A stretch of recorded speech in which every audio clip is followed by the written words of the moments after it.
الرحیم میرے محترم اور پیارے سننے اور دیکھنے والوں، اس وقت ہم ٹنڈو جام کی مسجد اولیاء یہاں موجود ہیں، اور یہ ہمارے قبلہ محمد شبیر اتاری صاحب موجود ہیں۔ اتاری اتاری ہو جائیں گے انشاءاللہ۔ تو ابھی ہم یہاں حلقہ لگائے بیٹھے ہیں اور تشہد سیکھنے کی کوشش کر رہے ہیں۔ تشہد میں عمومی طور پر کئی بھائی ایک غلطی کرتے ہیں، میں اس غلطی کی نشاندہی کرنا چاہتا ہوں۔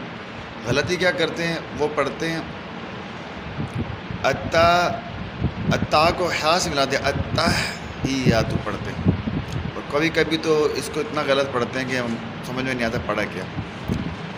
اتحیاتو پڑھتے ہیں، اتحیاتو، تو یہ بالکل غلط ہے۔ درست تلفظ ہے اتحیاتو، تو اپنا تلفظ درست کریں، اتحیاتو۔ اگر آپ اس طرح پڑھیں گے تو انشاءاللہ نماز کی جو لذت ہے وہ دوبالا ہو جائے گی۔ ظاہر بات ہے کہ اذکار کو میں اسی انداز سے پڑھنا جس طرح کہ مصطفیٰ جان رحمت نے پڑھے، ہمیں سکھائے ہیں، اسی انداز سے لے کر چلنا۔ اپنی طرف سے اگر کوئی غلطی کریں گے یا کوئی اضافہ کریں گے یا کمی کریں گے یا تلفظ میں تغیر اور تبدیلی کریں گے تو ظاہر سی بات ہے درست بات نہیں ہوگی۔ تو امید رکھتا ہوں کہ آپ انشاءاللہ یہ اپنی غلطی درست کر لیں گے، دوسروں کو بھی بتائیں گے، اور اگر سمجھ میں نہیں آیا تو آپ انشاءاللہ تعالی رابطہ کر کے اسے درست کر سکتے ہیں۔ اللہ آپ کو دونوں جا کے بھلائیاں نصیب فرمائیں۔ والسلام۔